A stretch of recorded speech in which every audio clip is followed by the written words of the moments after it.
नमस्कार, मैं विनोद। आप देख रहे हैं voice Republica, the voice of real representation.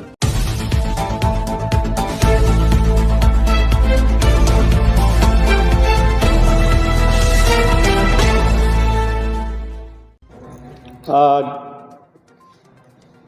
इस गोष्ठी के अध्यक्ष जी, कलेक्ट्रेट बार के अध्यक्ष माननीय दयाशंकर सिंह पटेल जी, मंत्री भाई उदयराज यादव जी, हम लोगों के बीच वकालत करते हुए जज की कुर्सी तक जाने वाले माननीय बीके राम साहब, भाई मनकू जी, मौर्य जी तथा सामने बैठे हुए हमारे अधिवक्ता भाइयों, सबसे पहले संविधान निर्माता डॉक्टर साहब बाबा भीमराव अंबेडकर के विचारों को मैं नमन करता हूँ।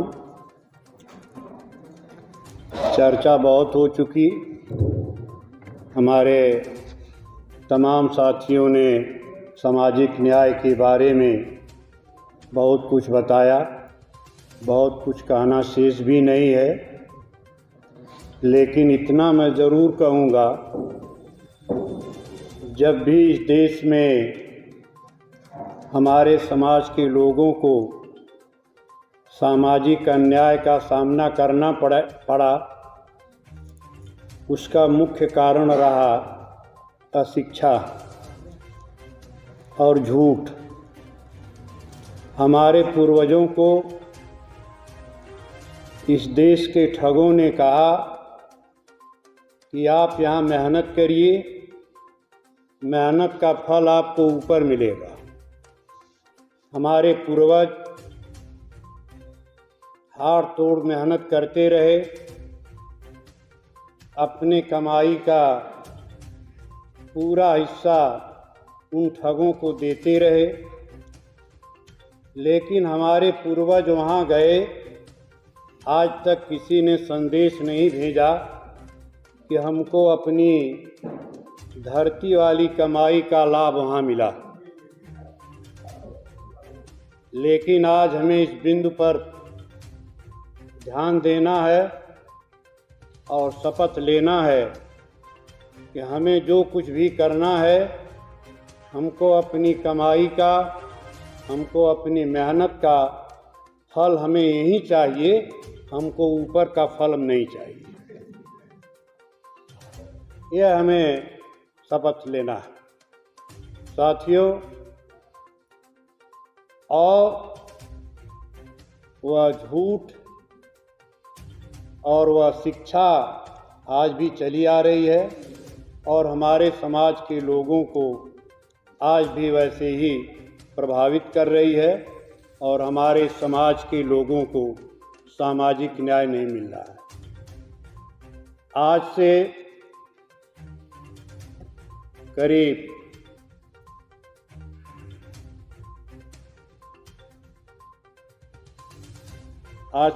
लगभग 9 साल पहले इस देश में एक नारा आया कि इस देश को हम अब भारत नहीं रहने देंगे, हम इस देश को हिंदुस्तान भी नहीं रहने देंगे, अब इस देश को हम डिजिटल इंडिया बनाएंगे। डिजिटल इंडिया का इस देश की जनता अर्थ ही नहीं समझ पाई और इतना ही नारा नहीं दिया, उसने नारा दिया कि हम देश के हर नागरिक के खाते में 15 लाख रुपया देंगे। हमारे देश के लोगों ने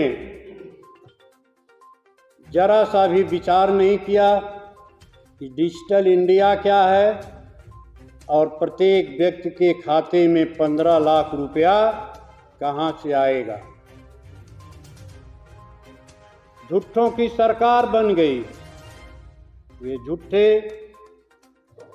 आज इतना अन्याय कर रहे हैं, जिसका कोई हद्दो हिसाब नहीं है। मैं किसी धर्म और मज़हब पर कमेंट कभी न किया न करता हूँ, चाहे हिंदू धर्म के मानने वाले लोग हों, चाहे मंदिरों में पूजा करने वाले लोग हों, चाहे मस्जिद में जाकर नमाज पढ़ने वाले लोग। और भारत के संविधान में भी यही व्यवस्था है। सारे धर्म के लोगों का उन्होंने सम्मान किया, कहीं किसी की आलोचना नहीं किया। लेकिन इस देश में इतना बड़ा अन्याय हमारे और आप लोगों के सामने हुआ, हम और आप देखते रह गए। यहाँ पर कहा गया कि अब किसी मस्जिद से आवाज़ नहीं आनी चाहिए, सारी मस्जिदों से लाउड स्पीकर हटवा दिए गए। जैसा कि हमारे भाइयों ने कहा कि रामायण और हर कीर्तन होता है, लेकिन यही अन्याय हम लोग देख रहे हैं। मस्जिदों से सारी लाउड स्पीकर हटा दी गई, लेकिन एक भी मंदिर से कहीं न तो लाउड स्पीकर हटा और न तो रात को शोर करने से मना किया गया कि आप लोग रामायण और हर कीर्तन इतनी तेज आवाज़ में मत करिए। यही सामाजिक अन्याय, और इन्हीं सामाजिक अन्याय के खिलाफ हमें और आपको संघर्ष करना। दूसरा झूठ उनका आ रहा है कि हम अखंड भारत बनाएंगे। यह नारा उनका आएगा सन 24 के लिए। जब अखंड भारत बनेगा तो इस देश में मुसलमानों, अखंड भारत में मुसलमानों की संख्या हो जाएगी 45%। 18% मुसलमान आज देश में हैं। यह झूठे उनको बर्दाश्त नहीं कर पा रहे हैं 18% के लोगों को, और इतना बड़ा कोरा झूठ बोल रहे हैं कि हम अखंड भारत बनाएंगे। तो फिर कैसे ये 45% मुसलमानों को बर्दाश्त करेंगे? यही बात नहीं समझ में आती। जब भी हमारे समाज के साथ अन्याय हुआ, हम सामाजिक न्याय से दूर रहे, अशिक्षा से दूर। पहला कारण रहा शिक्षा और दूसरा कारण रहा झूठ। दूसरी बात, हमारे भाई मंत्री जी ने बोला कि प्रदेश में सरकारें रही, बैकवर्ड क्लास के लोगों की, अनुसूचित जात के लोगों की, यह लोग मुखिया होते रहे। लेकिन इन 27 साल के अंदर हमारे विरोधियों का एक बहुत बड़ा अध्ययन होता रहा, इनके अंदर कैसे फूट डाली जाए बैकवर्ड क्लास के, माइनॉरिटी और एससी कास्ट के लोगों के बीच में। उन लोगों ने भी अपना अध्ययन किया और वह अपने अध्ययन में सफल रहे। लेकिन हम लोग गांव देहात में जाना छोड़ दिए। हमारे प्रदेश में या अन्य प्रदेशों में राजनीति करने वाले, राजनीति में मुख्यमंत्री का पद पाने वाले, उनको यह एहसास हो गया यह जो कुछ है वह हम अपने बदौलत, हमारे महापुरुषों के आदर्शों को और उनके विचारों को भूल गए। वह नहीं समझ पाए कि डॉक्टर लोहिया ने क्या संघर्ष किया था, माननीय भीमराव अंबेडकर साहब ने क्या संघर्ष किया था, माननीय जगदेव प्रसाद का क्या संघर्ष रहा, माननीय कर्पूरी ठाकुर साहब का क्या संघर्ष रहा। इन संघर्षों को भूल गए और मात्र सत्ता के लालच में अपना राजपाट चलाने लगे। और ऐसे लोगों के राजपाट चलाने के वजह से आज इस पिछड़े वर्ग के लोगों को, अनुसूचित जात के लोगों को, अल्पसंख्यक समुदाय के लोगों को जितना नुकसान उठाना पड़ रहा है उसका कहना ही बड़ा मुश्किल है। सारे बैकवर्ड क्लास के लोगों को नौकरियों से दूर कर दिया गया, इनकी शिक्षा को बाधित कर दिया गया है। जो आपका अल्पसंख्यक समुदाय कभी अक़लियत का भाई कहा जाता था, आज वो लोग शिक्षा से बिल्कुल दूर हो गए। और जो हमारे अनुसूचित जात के भाई हैं, उन लोगों को भी अपना कोटा पाना ही सरकारी नौकरियों में, शिक्षा में बड़ा दुर्लभ हो गया है। 2 मिनट का समय लूँगा। साथियों, इस तरह के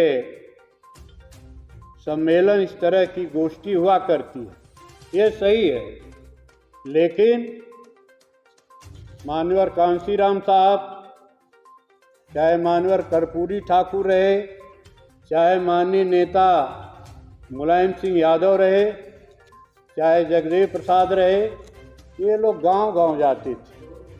आज हमारे समाज के लोगों का, चाहे कोई भी हो,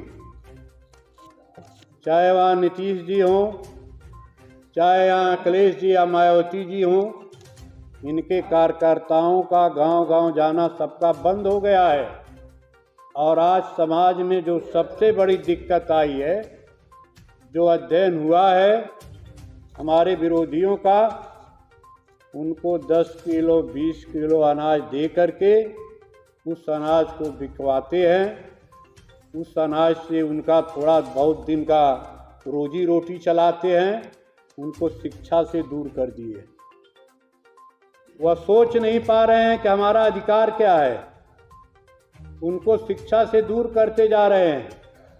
वह गेहूं और चावल पाते हैं, आधा चावल और आधा गेहूं रास्ते में बेच देते हैं, उसका शराब पीते हैं।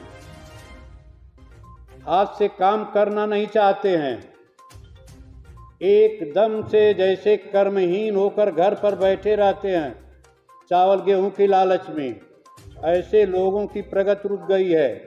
और वह कोई एक बिरादरी नहीं है, अहिर भी ले रहा है, वह अनाज अहिर भी ले रहा है, चौहान भी ले रहा है, मौर्या ले रहा है, भर ले रहा है, पासी ले रहा है, उर्मी ले रहा है। ये सारे लोगों की जो प्रगति है, यह अनाज जो दे रही है सरकार, इनको केवल कर्महीन बना करके हाथ पर हाथ रखे हुए बैठ करके ये सब अपने लड़कों को पढ़ाना लिखाना तक भूल गए हैं कि हमको आगे क्या करना है। इनको मात्र केवल अपना भोजन है। तो आज के सम्मेलन में हमें और आपको यह शपथ लेनी है कि कम से कम हम भी, आप लोग भी गाँव में चलें, एक अपनी यूनियन 2-4 लोगों की बनाकर। चौहान लोगों की बस्ती में जाना है, कम से कम 2 चौहान, 1 यादव, 1 मौर्या लोग रहें। उनको समझावें ये जो चावल और गेहूं मिलता है लो, लेकिन अपने बच्चों को पढ़ाओ और अपने बच्चों को पढ़ाकर नौकरी की तलाश करो। देखो ये भाजपा क्या करती है, यह भाजपा क्या करती है। आप कलेक्ट्रेट बार में देख लीजिए, चाहे दीवानी के बार में देख लीजिए, जितने सरकारी वकील हुए हैं, एक न तो यादव हुआ है, न एक अनुसूचित जात का हुआ है। मुसलमान की बातें छोड़ दीजिए, राजभर, कोयरी, कहार, भर, पासी, कुर्मी, इन लोगों की बात छोड़ दीजिए, एक भी कोई नहीं हुआ है। अगर हुआ है, आज 25-30 जगहों में 22 से ब्राह्मण हुए हैं दीवानी में सरकारी वकील। वही दशा कलेक्ट्रेट में है, सब के सब ब्राह्मण हुए हैं, कोई पिछड़ी जात का नहीं हुआ है। तो सामाजिक न्याय यही है, सामाजिक न्याय है। अपने समाज के लोगों को जब तक गांव-गांव में जाकर शिक्षित नहीं करिएगा, उनको अधिकारों को बताइएगा नहीं कि आपका अधिकार मात्र चावल खा करके पेट भरना नहीं है, आपके लड़कों को पढ़ाना है, नौकरी कराना है। ठीक है, अपनी बात समाप्त करता हूँ। जय भीम, जय भारत। समाज से जुड़ी प्रत्येक खबर पर नजर रखने के लिए बने रहिए हमारे साथ। चैनल को लाइक, सब्सक्राइब और शेयर करें। धन्यवाद।